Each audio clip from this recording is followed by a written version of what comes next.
My name is Brandon Rynka. I am a strength endurance adventure athlete and a strength and performance coach. For me, I've always been someone that wants to excel. Like I talked about with me as a kid playing sports, like if I wasn't the best at it, I would want to be the best at it. I don't know what it is about it. It's just, an opportunity to separate yourself from the masses. And for whatever reason, I have a belief in myself that, I'm destined for something bigger than just an average, typical life. Nothing wrong with that. But for me, if that's the direction I'm going, I got to put myself in a space and environment where I can be that 0.1%. It just kind of seemed like it was a natural progression, right? I've done a lot of ultra marathons or 24-hour runs or long 30-hour kind of projects, but never something that was multi-day.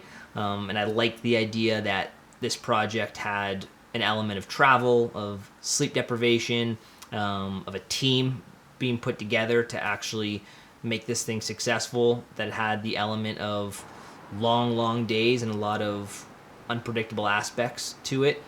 And again, I knew I wanted to incorporate something that had to do with bench pressing, squatting, and deadlifting, because I thought there was something unique there, especially for my capabilities and my relative strength. And again, for me, when I think about these projects, it goes into a space of, can anybody else do this? If I think, and I could be wrong, if I think no one else can do it, or I know no one else has done it for whatever reason, that starts the process of me thinking, okay, we should put something together like this, because it allows me to create something that's never been done, create a new standard, and make something pretty cool happen.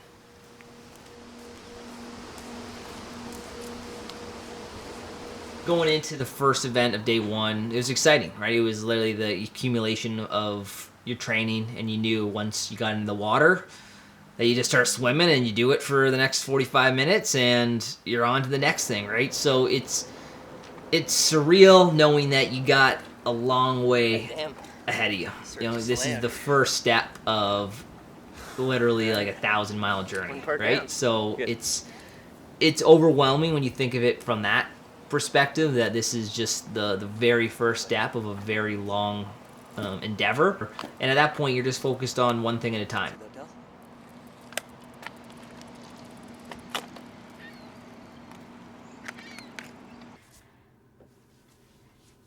So we are gonna get Brandon's post-bike food ready. He's made a little list here of what he needs between each thing. And me being the clean freak I am, I'm trying to clean everything before I start making sandwiches on the counter here. I think he's just gonna be eating so much every day.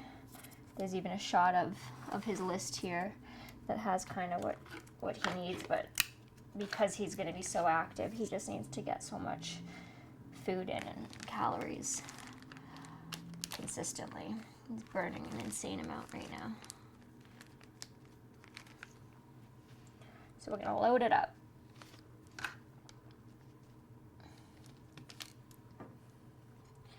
Jim, I think he's already opened this. You took a nap? I got like 10 minutes. Your mind keeps racing on like, I gotta be up soon and what I gotta do and... Yeah.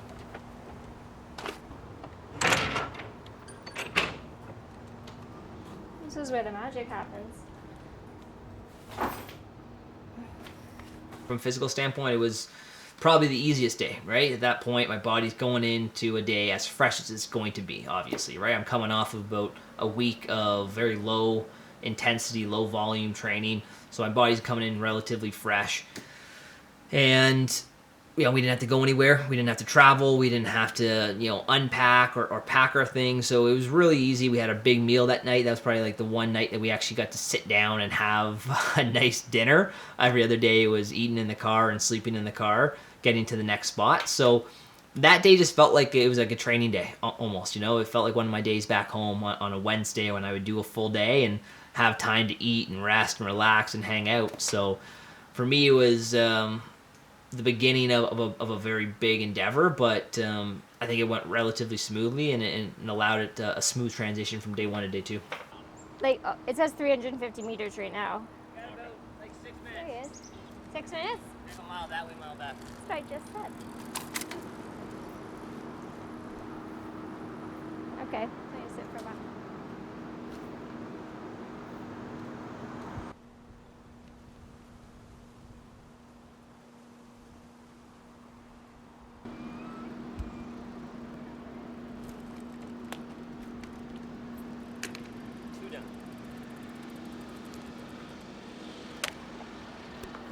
All right.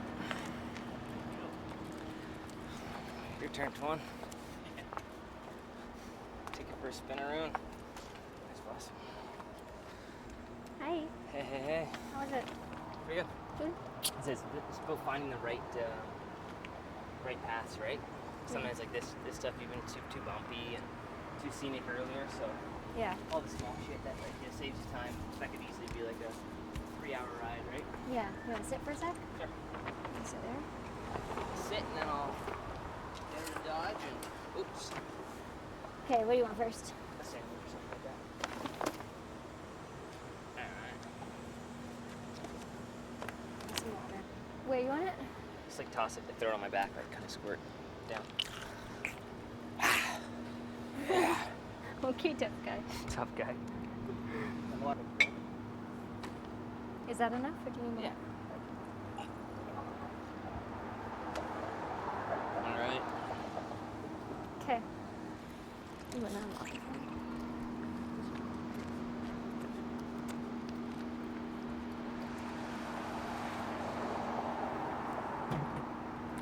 Thanks.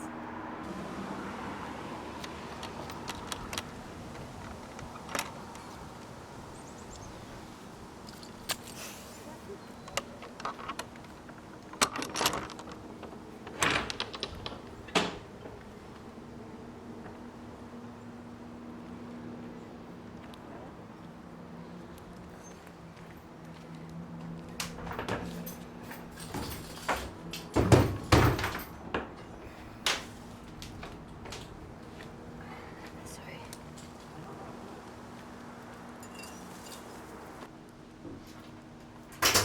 Is he coming?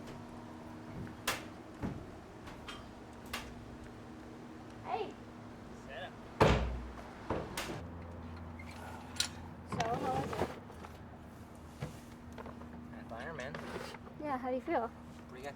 Yeah? Like I said, everything's done so much slower because it's like not one race. I know. It's not let's see how fast I can go today. It's how can we manage the stress in body over 10. Mm-hmm. So you just go slower.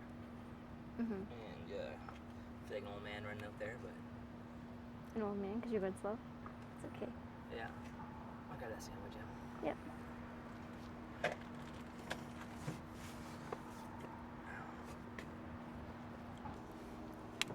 We gotta get a thing of Gatorade at some point. Okay. Thing of water. We'll make a grocery list tonight.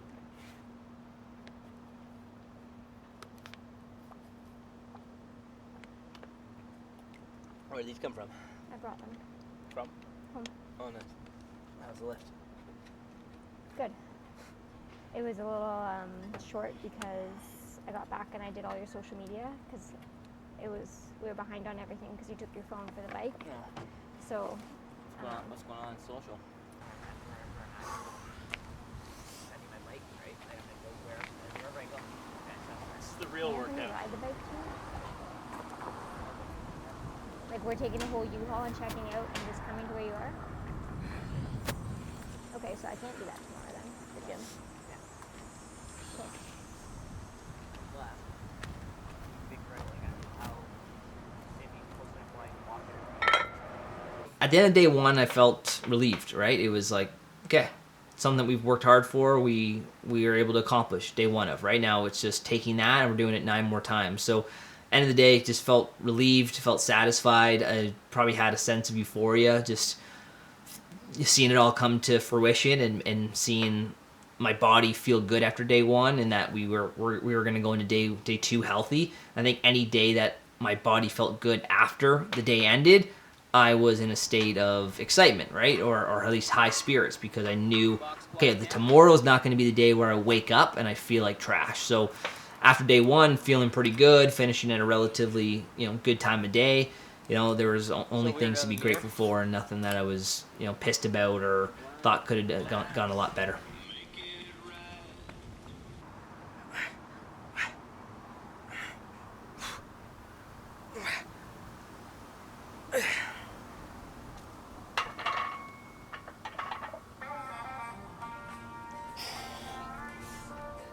I'm happy day one's done. Kind of like things are rolling. Just makes it feel more real, more tangible, knowing that we put in the work for the day. My body handled it well. I'm leaving without any injuries, which is key. Obviously, you have a little bit pain here and there in the hips, and who knows what it's going to feel like tomorrow. But all in all, I feel pretty good. Obviously, I'm going to go to the lake now and jog over, so that's a good sign that I'm not hobbling over and too much pain. But yeah, I'm excited to get after in day two. We got some good energy with the Ottawa Triathlon Club coming out, so that will be some good vibes, and just some added energy from other people that love the sport. So I'm excited to get into day two. So on day two, we had the privilege to be doing the day with the Ottawa Triathlon Club, Emil and Todd.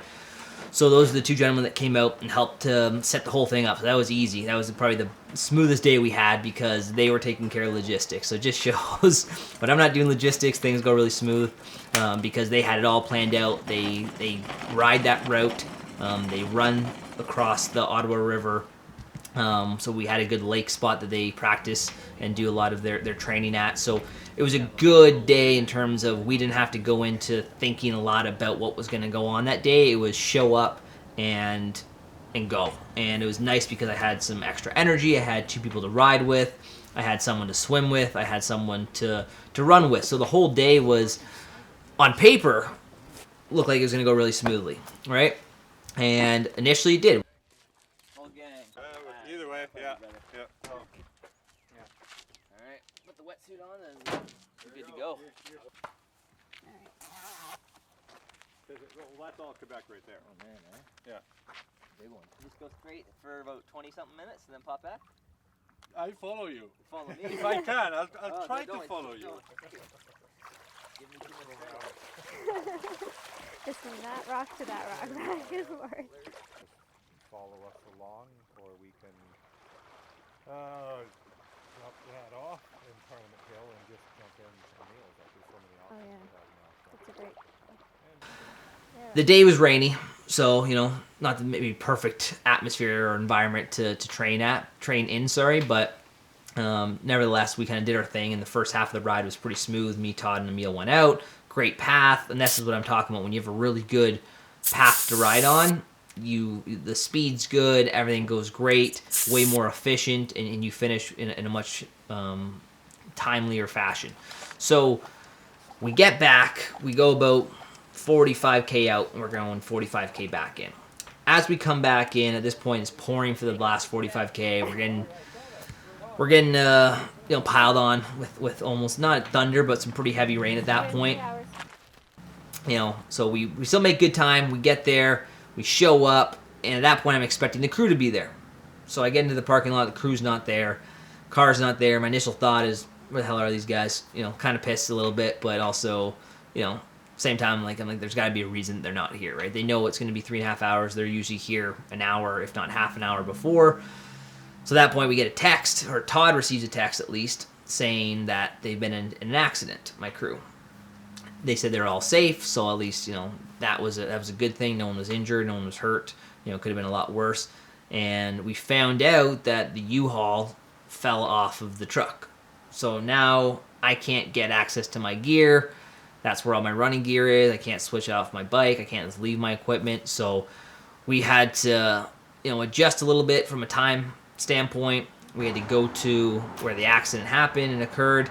We were lucky enough, at least the crew was, that where the U-Haul fell off wasn't somewhere that we were left stranded. Like, it wasn't on a back road. It wasn't in the middle of the night. It wasn't on a highway. Like, it was literally making a left-hand turn in a kind of a busy part of the city, right? Okay, so great. Thank you very much. all in all, not ideal. because now we had a big setback in terms of we had to take care of the U-Haul. We had a whole bunch of craziness going on. We had to obviously get it all attached again. We had to make sure that we had someone to actually come and transport us to get everything fixed. So, good on the crew. They did their thing, and they didn't panic. And, Mel was all over it, and Tuan helped out, and we were able to get things sorted out for the most part. But while that was going on, I didn't know how long it was going to get sorted out for. I didn't know how long it was going to take, what kind of setback we were dealing with.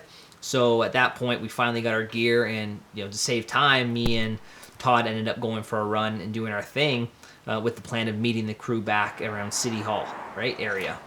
And at that point, we still didn't really know where anybody was. To me, it was a bit of a blur because obviously I'm out there running. I'm not in contact with Melanie. I'm not in contact with Anthony or any of the crew. So for me, it was just, let's hope everything gets fixed in time when I need to get things done for the lift, right? Because after I run, I got to go lift some weights. And at that point, if we don't have the U-Haul, we don't have access to weights. It's going to cause a little bit of an issue.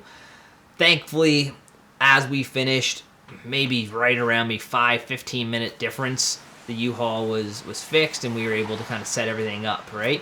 But at that point, we were so kind of behind schedule at this point. We were probably about an hour or two behind schedule that we decided, and it was raining still, so we decided not to do the lift outside that day, and we ended up taking our lift into a nearby Good Life, because we were basically downtown Ottawa. There were some issues arise from that because you go into a Good Life, you want to do a one-day pass to lift. I'm trying to convince the people to let me in for free that day because I'm doing it for charity. They're giving me a bit of an issue, even though they happen to know me because they saw me present a few years back at a Good Life award ceremony, and it was just a bit of a shit show there. So what could have been done in an hour and a half took probably 2.5 hours. And at this point, now we're behind probably 3 or 4 hours, and that kind of started the whole debacle of us being behind the schedule a little bit because we kept kind of having days that turned into less than ideal circumstances. But all in all, pretty wild day for the crew. For me, ironically, my day didn't get too shook up because at the end of the day, I was out doing my thing while the crew was dealing with a whole bunch of craziness back by the car. But all in all, we got it done, and we got back on the road late, but got back on the road nonetheless. It wasn't so much what could happen because at the end of the day, everyone was healthy, right? So I wasn't too stressed about, oh my God, it could have been way worse, because it wasn't worse, right? Like, what's the point of dwelling on something that didn't happen? But I was, I was optimistic that everything was going to get fixed because at that point, I knew the U-Haul was getting picked up, and I had confidence that it would be a fast turnaround. For whatever reason, I don't know why I had that confidence, but I think Melanie and I were in touch every so often, or at least Emil was in touch with Melanie while Todd and I were running. And we kind of knew that it was going to be, get fixed at a decent time and not, get into a big aspect of us being really behind time. So all in all, it was just, do my run and hope for the best, right? Hope the truck is there and hope the equipment's there when I get back, and hopefully we're not too far behind schedule when I finish the run, and we can get the lift in as soon as possible. Knowing that you're behind schedule is a shitty feeling because now you're thinking, not only am I going to get to the hotel late, that means I'm going to get shitty sleep. It means the day's going to start really early. It means the crew's going to be exhausted. It means that we're going to be driving through the night, which I really wanted to avoid early on because I know driving, across country, across provinces at, 10 o'clock at night, 11 o'clock at night, midnight, 1 a.m. isn't fun. It's kind of nerve-wracking. It's a little sketchy on those back roads. So I really wanted to avoid that for the whole team because it wasn't going to help me. It wasn't going to help my crew. And I knew it was just going to create a little bit of tension, right? And just, obviously tiredness, which is natural. So at the end of the day, it is what it is, right? We're leaving at 5 p.m. or 5:30 or 6, whatever time it was. It was around that time, 5 or 6, knowing that we had another 6 hours or 7 hours to commute. So we knew the earliest we were going to get where we need to go was like 12:30 or 1. And just one of those things that you accept it. It's less than ideal. It's not what you want to go down, especially on going into day 3. But then the ropes, and you basically think that you can do that and bounce back the next day. But every day is a new challenge and a new set of circumstances that you can't necessarily prepare for.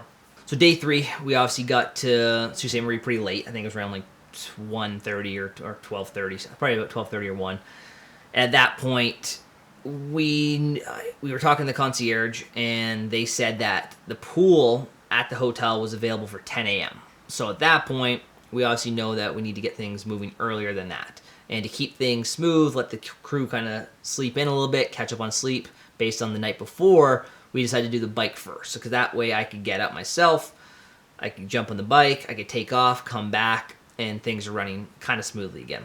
So that's what I did. I did the bike, came back to do the swim, got dressed, ready to roll, and then the concierge tells us that the pool isn't available and that it doesn't open until 4 p.m. and that 10 or 11, there's the fire station is going to be used, and they booked it out. So to me, I'm trying to plead to her saying, hey, we got to get this big charity event. I don't have time to mess around here. We got to get in the pool. We had it booked off. What's the deal? She's not really budging. I get pretty pissed. Is what it is. So at that point, I don't have time to argue or come up with a game plan that would revolve around the pool. So it's like, okay, let's go and go for a run. In the meantime, a gentleman there told us about a spot nearby, a community center that had pool times available, and we ended up calling, booking a time for like 1:30 in the afternoon. So we had time to get the run in around 10:30. Obviously, change out of the swim equipment or swim gear, put on the run gear, and get the run in, and then run over to the community center for the bike. So that's what I did, or for the swim, sorry. So ended up pumping up the run, traditional pace, finished in about 2 hours, 2:10. Came back, shifted over to the community center. We made a nice, smooth, fast transition. The crew was ready to go, not wasting any time. Jumped over into the pool, did our thing there, got our laps in, got our 1,900 kilometers. Got out of the pool, and then we were headed over to the Good Life to do the gym that day. And so at this point, we're still kind of behind schedule because I think I got out of the pool around like 2:45 or 3-ish, like officially dressed and kind of moving on to the next discipline. And then when we went on to the lift, we had a Good Life right across from the hotel. Made sense. We go in there. I don't got to do a crazy setup. We could just go in there, pump with the lift. The weights are all set up for us. We're good to go. But before we get into the lift, we find out that the one highway out of Sault Ste. Marie towards Thunder Bay is closed. It's blocked off by an accident. So now we have a decision to make, right? Like, what do we do? Should we, we're also going to do the lift now, but should we stay in Sault Ste. Marie for the night? Should we, we're looking for hotels in the area. Not a lot of hotels are available. This would obviously get in the way of what we do tomorrow. There's a lot of conversations going on. I say that the highway's probably going to open up. I assume it's going to. It's, they're calling for it opening up around 6:30, and that's what I was kind of banking on, right? So Mel and I, we did our lift inside the gym. Halfway through, Anthony sends us a text saying that they heard the highway's opened up for 6:30. So again, drastically behind schedule. We're probably 2.5 to 3 hours behind schedule. Due to the circumstances. But you know what? It took a little pressure off because knowing that the highway was blocked, it created less urgency. So we actually were able to go into the gym, do our thing in a more relaxed fashion. There wasn't this high stress, urgent manner of lifting. It was more, hey, like we can't leave Sault Ste. Marie until that highway opens anyways. So we get into Thunder Bay probably around 1:30 or 2 a.m. And that's when Anthony at that point wasn't being a great team player. I had Mel, myself, and Jacob, the videographer, all unloading stuff, right? Twan didn't want to bring in any bags. Okay. But again, we are a team. We're a unit. In the morning, I wake up at 5 a.m. Anthony's bags are put in the hotel lobby with the concierge. We go off to do our thing that day. We go off to bike, run, swim, and lift without him. Right? And I told him, hey man, go to the airport. It's 15 minutes away. And, go home if you don't want to do this. So the day went really smoothly, right? We were at the park the whole time. And, we had a great location to swim at. Right there, we had an amazing little loop for running. We had a good bike path that was close by. The lift could be done right on the grass. So just perfect conditions, perfect sunny day. And all around, the crew was able to sleep, recover a little bit, and not have to run around throughout the day. So super successful, probably the easiest day that we had from a transitional standpoint. He was going home, and the next morning he thought he wasn't going home and didn't want to go home, and he wanted to complete the project. So I told him that we would talk at the end of the day, and give it some thought, tell me what he wanted to do, if he wanted to be part of the team, and then we hashed it out. We had a conversation about it. We created a bit of a game plan and some pretty clear expectations of what the team needed. And he was up for the challenge, and he wanted to be a part of it. He wanted to see the project get completed successfully, and he wanted to be a part of that. So at that point, I'm on board to have him complete it with us, because now he's part of the team, and he's bringing good energy, and he's bringing what he can to make this thing come to fruition.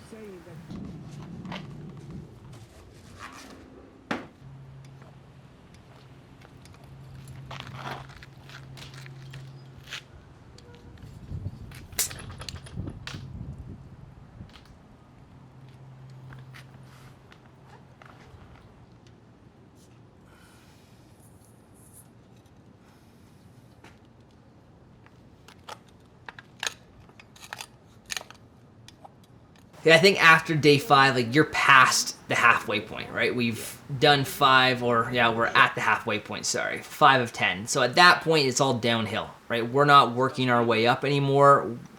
We've done half of the project, so it feels like you're really getting close to it being done. Because at that point, every mile or kilometer or exercise that gets done, you're more than halfway done the project, right? So it just keeps accumulating to the point that you're even closer and even closer and even closer, compared to when you're early on, you're thinking about the halfway point. You're thinking that there's so much more to get done, where now we're kind of working our way backwards, right? We're 5 and 4 and 3 and 2 and 1 days before finishing. So the energy's high, because at that point, not only are we getting closer to the end and we kind of see the finish line, and we know we're getting into an environment where we're going to have more rest, more opportunity to experience a really unique landscape and a really beautiful landscape of that in Alberta and British Columbia. But also the idea that, the body's held up. We're halfway through this thing and the body's feeling good. The weights are moving. The legs are keeping pace. The bike time is relatively the same every time. And the joints are feeling good. The swim is comfortable. So at that point, the confidence is really high, because the crew's got a better understanding of what's going on and what's expected from them. They have a better flow. Everyone's really managing themselves really well, because I'm not doing that. I don't care to do that. Everyone's doing a really good job handling their situation and making sure that everything's going to plan or going very smoothly, or as best as it can go, and my body's feeling good, and I'm getting a greater understanding of how my body can function in this environment without being in pain. So things are going good, and things are going in the right direction. So first thing that we took on in Saskatchewan was the lift. So we went back-to-back lifts. So this is the first time that we kind of switched things up in terms of, rather than doing the endurance aspect first, we did the lift, and then we followed it up with the endurance. Everything felt good, did the lift, came home, had a good endorphin rush from the lift, which you typically get when you lift weights and exercise, and then I was on to do some endurance stuff that day, right? So just a little bit of a switcheroo, but it felt like we were in a good position to be successful that day.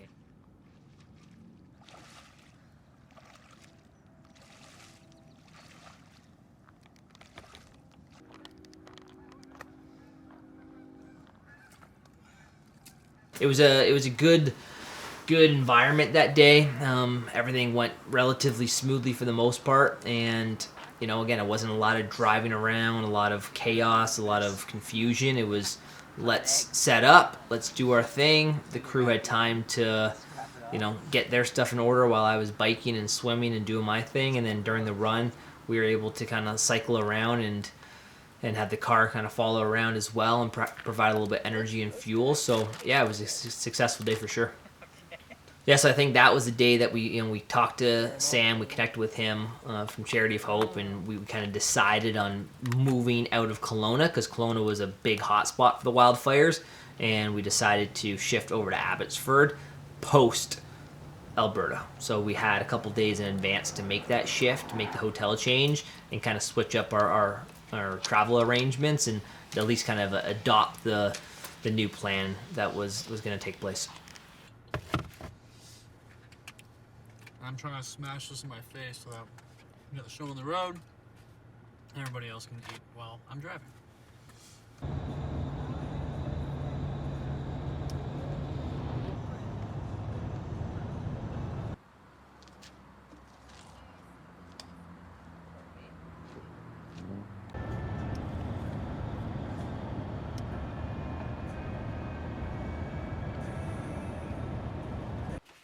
Anytime you actually take part in a real race with a real environment, and you have, everything's legit, right? Everything's set up for you. It's like you don't have to do anything but just follow the directions, follow the guidelines, and you have a whole bunch of triathletes around you. It's cool energy, right? It's a different kind of energy. I think every other day I was pretty laid back and pretty relaxed going into the day, where this day was more of that, like, not anxiety, but that like adrenaline rush. Like, hey man, this is gonna be pretty cool. Like, this is the real deal. Like, we're gonna hear, the start kind of gun go off, and we're gonna have the energy from the crowd, and we're gonna have a whole bunch of different racers next to each other, and you're gonna be bumping into people, and you're gonna be, experience this amazing adventure with thousands of people around you. So it was more excitement knowing that, like, this is gonna be a really cool thing.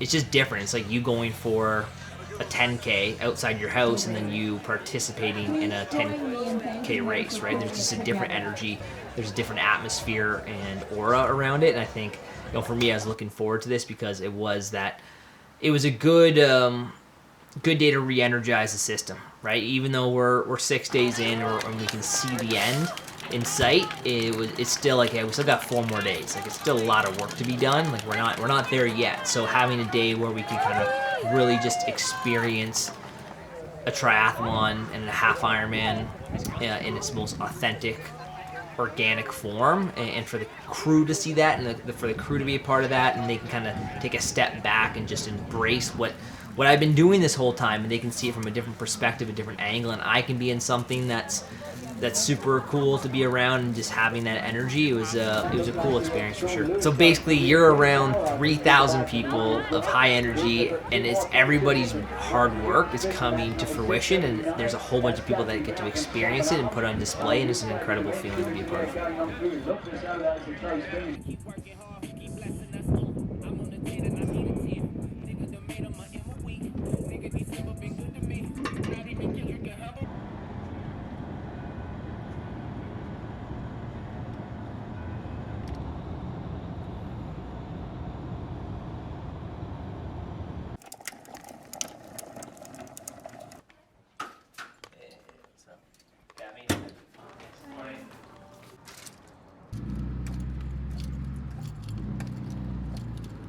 So Brandon is off on his bike. We all got, well, we got maybe 4 hours of sleep, but that's nicer than it has been because we only have an hour drive today. So we were able to start here at, like, what time is it? 9:38, and we'll still be done at a decent time, and we only have an hour to go to Vancouver. So we got to Abbotsford. We had a really successful day in Alberta, and we're on a high, but now we still have 3 more days to go, right? We're back to no external motivation and excitement. We're back to the crew. We're back to the 4 of us, plus Nicole, my cousin, came out, and that was great. I biked within the city, got that accomplished. Then we shifted over to a different area where we actually had a really good environment. It was a really beautiful lake layout, and we had a almost direct 1-mile loop around the lake atop of this escarpment there. So it was really cool because we were able to bang out all the miles. Beautiful sunny day. Nicole came, and we were able to get some extra support, and Melanie was able to have some one-on-one female time. I brought 4 books, and I've run like 5 pages of one. I literally brought like an assortment, a journal, like all kinds of stuff. I haven't cracked it. One day I got to read for like 5 pages. But you always think, like, okay, what do I need to be doing? Like yesterday when we had that little lull in the morning, I'm like, I gotta do the receipts, or like I gotta do the social or email or whatever. It's defying odds. It's amazing. Yeah, it's a cool project. Not surprised. Two more days now. Oh, we gotta lift off. Yeah. Okay. I gotta get a little game plan. So. Feeling good though. Getting there. Talking to the crew about it earlier, right? Yesterday felt like such a high. You do this half-ironman, big crowd, good energy, and you do all that, and it's just you see the elation on everyone else's faces for them to be done, and completed such a cool event, right? And knowing that you've already done 7, you got 2 more, you're almost a tiny bit envious for a second. Be like, oh man, it's nice that they can just feel accomplished and be done. Obviously, we have a bigger project, bigger cause going on, so it's just cool to see everybody so excited about finishing. And I know I'm gonna have that feeling. Even though I had it yesterday, I'll have it just to that degree 2 days from now, right? Where everything's officially done and you really feel like you took care of business.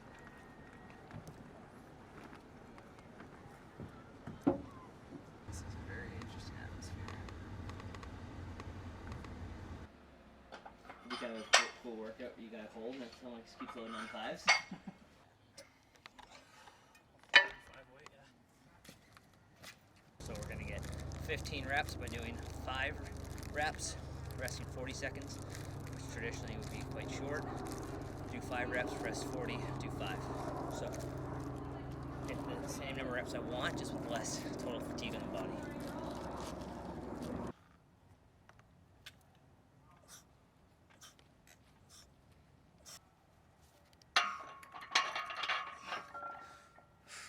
There we go.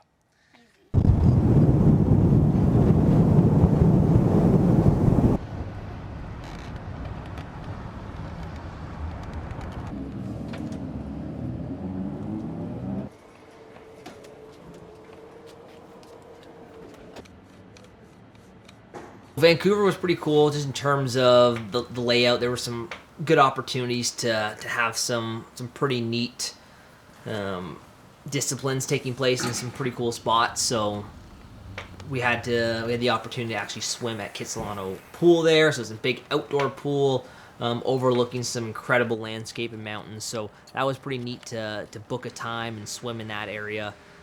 And then we moved on to the run and the bike, and we kind of did that around Stanley Park. And I kind of ran from wherever I was around Kit's Pool towards Stanley Park, and I biked around that same path as well.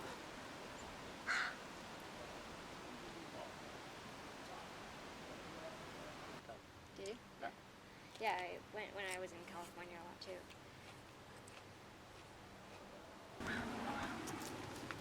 And we're always like, I'm gonna take a walk, but if Jacob's here, then So downtown Vancouver, or at least that area that we were at, is tough to find parking. So we were parked to the side of the road and a back road. From there, we had a nice little park not too far away from us. It's a little grassy area with a few picnic tables. That's where we ended up just taking our car. So we kind of did a little bit of a 180, went 20 seconds down the road, parked under the grass, and we had a nice open field that we could lift at. We had a beautiful ocean that we could look at. we're lifting on this lawn in front of the Pacific Ocean because we can, and we are.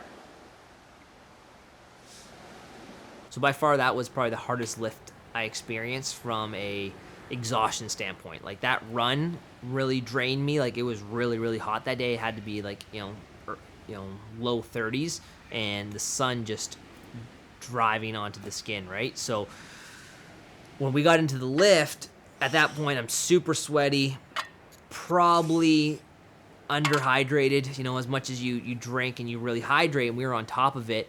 When it's that kind of heat, you got to be really taking in a lot of fuel. So there was a high likelihood I wasn't hydrated as much as I should have been. Not from a lack of trying, just probably a lack of experience of dealing with that kind of heat. So it not only was an accumulation of heat, but then there was the sweat aspect, and I was drenching over that bar. It was hard to grip the deadlift. So now at that point, you're less connected. There's less of that irradiation effect of that internal connection of gripping the bar and feeling connected to the weight. So it makes pulling the weight a little bit more difficult. It makes gripping the weight on the bench press a little bit harder. The energy is drained out of your body at a higher rate, so you're not as strong, you're not as fueled, you're not as protected. So at that point, it was just a really difficult lift where a lot of those reps we were grinding out, and we were going down to triples and doubles for deadlift, which usually we're doing 7s to 12s, right? It was just one of those lifts that made you kind of pay the piper that day, and you had to kind of dig in and stay tight and push through, right? And then earlier, a couple that was sitting there, looked like they were gonna create a little trouble for us, and I think they had a problem with us parked on the lawn there, and they were blocking their view of the beautiful ocean and mountains. Brandon's just investigating. I think didn't know if there was an issue with parking here. Not an issue for us, just for people in the park that he thought were maybe calling to complain. So he just went to investigate, and I think he's charming them now, telling about the charity. So hopefully all good. He's good at talking to people, so we'll see. And I just had a conversation with them and kind of told them what we were doing and kind of explained what exactly we're doing and the charity we were working with, and that we're not trying to disrupt their day, and they were pretty responsive, and I did that because I saw them on the phone and they were looking at us and looked like they were causing some trouble, potential trouble, and then they were calling the city trying to figure some stuff out. But like I said, they were pretty responsive once I went over there and talked to them in a calm, friendly manner.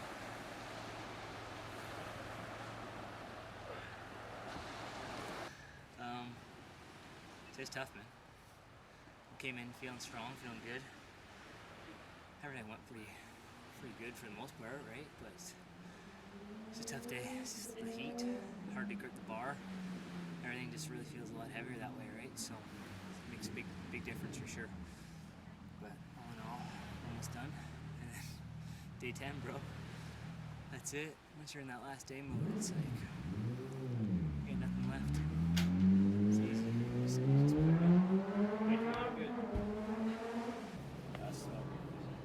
Yeah, so again, we make the transition, we make the drive over to Vancouver to Whistler, and of course we have a little bit of issues. It wouldn't be the project without another issue at the hotel, so we had a hard time checking in, and we only had one room technically booked. He shows that he had 2 on his end, but we're kind of stuck in this predicament where we have 4 of us and we have 1 room, so we obviously got to figure something out, and we were able to kind of to make it work. But it was just apropos that we finish off the last hotel day with a little bit of an issue. We've been through so much at that point that like any little disturbance is like expected. Like we're not like, okay, this isn't rattling, this isn't disappointing. It's just like, hey, this is what happens, right? We go to hotels and we don't get checked in immediately, right? It takes 30 minutes, and we got to call Sam back in Ontario where we're in British Columbia. So we kind of got used to that at that point, and it was just almost a part of the flow of the project.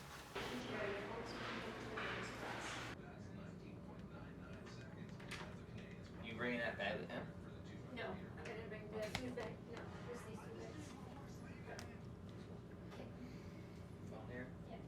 Yeah, so we get into Whistler, last day of the project, so there's kind of this sense of excitement, but also not sadness, but you're like, wow, this thing's coming to an end. So yeah, maybe relief in a way, but also you are finishing something that you got so accustomed to doing. So I think it's more joy and excitement behind, wow, we're actually going to do this, and there's way less pressure. No one's feeling the anxiety or the rush or the urgency. So yeah, we ended up going to the lake that day, and we had some beautiful backdrop, beautiful spot, great location all around, and took our time with that one. Like I said, there was really no rush that morning, and we kind of had this sense of just taking it all in, right? There was a lot more presentness to what we were doing, I think.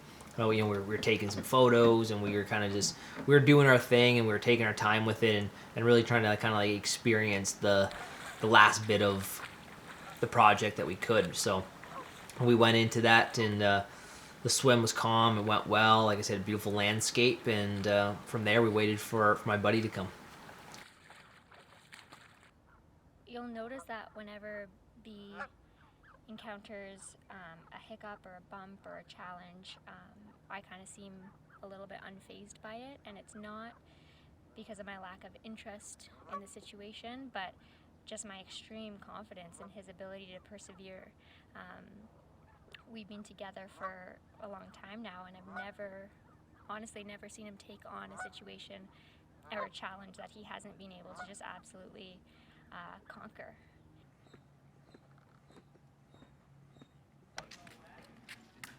My friend Mike, who I played university football with at the University of Toronto, he lives in British Columbia, and he came out, and he's a big rider down there, and he joined me for the ride and kind of set up a route for us. And yeah, it was a great. We made some amazing time going the direction out.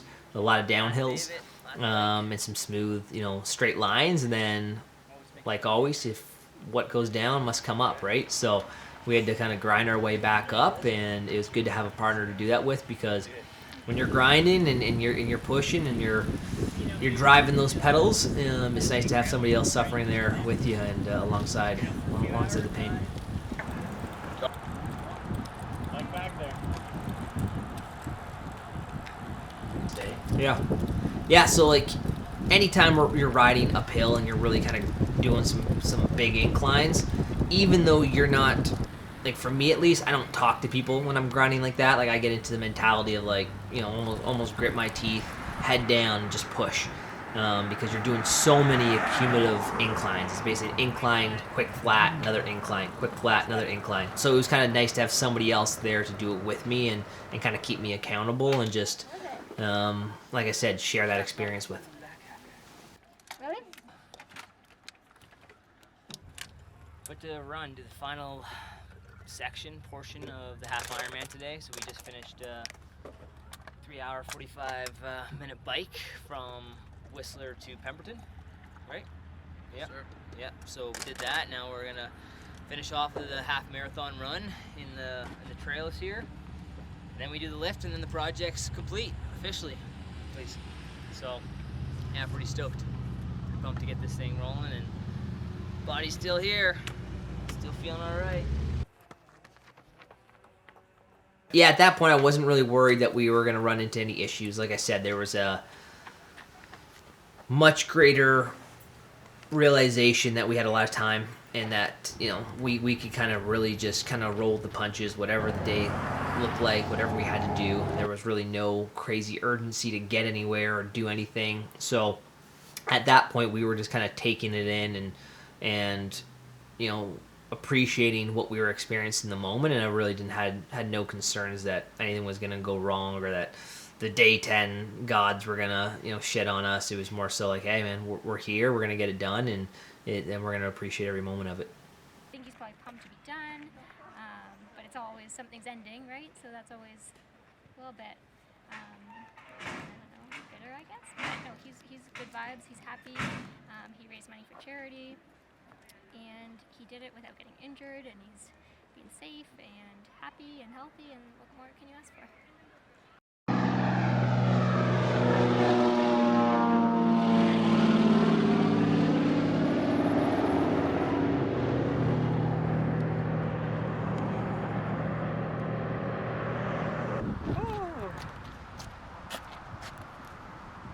You want to do it here, or do you want to do it? Look how cool it is, though. We set the bench up. Yeah, you're right. Like that area, we're actually really good. I'll swim there later. Oh, I'm fucking go swim there now, then later for sure. So it's like one of those moments, right, where like you're done, and like, I don't know if you expect there's gonna be some sort of like crazy euphoric feeling of, overwhelming accomplishment or satisfaction or relief.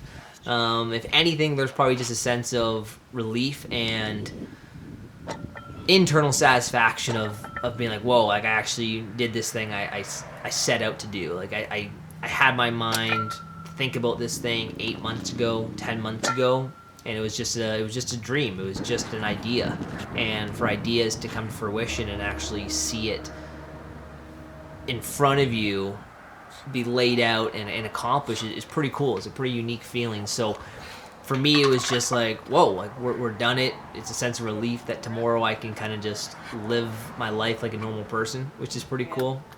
It doesn't last long all the time for me, but it's just kind of neat that I could really take in the surroundings and enjoy life and not have to, get after it the next day to that degree.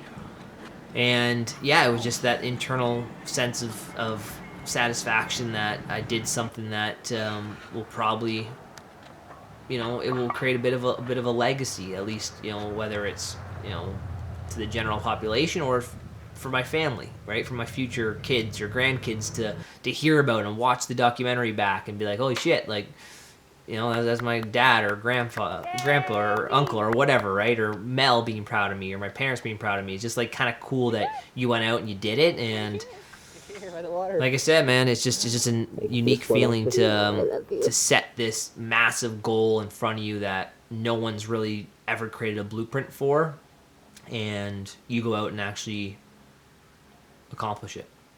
Handshakes all around. Thank you. All right. Let's do it again tomorrow. No, How you feeling? that's it. Like I said earlier, we took care of business, right?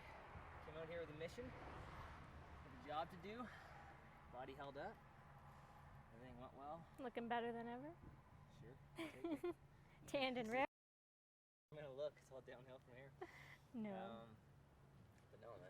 Super exciting to be done and get this beast out of the way, because obviously going into a project like this, right, there's a lot of unpredictability if you're going to do it, and people never been done before, right? It's a combination of strength and endurance, and those two things usually don't go together too well. So like I said, this is years in the making of building a foundation of body and mind to get a project like this done, because this is not something you can train for in 3 to 4 months, because again, the requirements are just too heavy and they're too demanding on the mind and body. So it's one of those things, accumulation of years and years of practice and dedication, and then you put together something like this and good things happen. So pretty cool, and hopefully we raise a lot of money and awareness, and we're going to keep the conversation going about strength, mental, emotional, physical strength, importance of it, how to build it, and that's going to be my mission over the next little while, to make sure that conversation continues and good things happen from it. So pretty cool experience, an adventure of a lifetime, and 10 days, 10 half-ironmans complete, 50,000 pounds lifting each day, 500,000 pounds total. Like, it's pretty wild. So, and obviously with the crew helping me out, this is a project that can't be done, maybe, I don't know, but I really don't think so individually. It's just, well, no, you got drive, you got things to be fed. There's just so much going on that it takes a village, and again, super proud of them and grateful that they took the time out to come out and do this with me, and because it's very demanding, for sure. And for everyone who donated and spread the word, helped get this message out, promoted the project and the mission, because again, it's something, like I said, I take a lot of pride in, because this shit's not easy. It's not me, doing a challenge that I just show up for and I kind of muster my way through. Like I said, this takes real time and real patience and real dedication to do something like this, and some people might not get it, some people might get it and appreciate it, but either way, I'm super excited about it, because I know how difficult it is, and that we did some really cool things for some people. So let's get out of here. Whistler. Good job, guys. Good job, baby.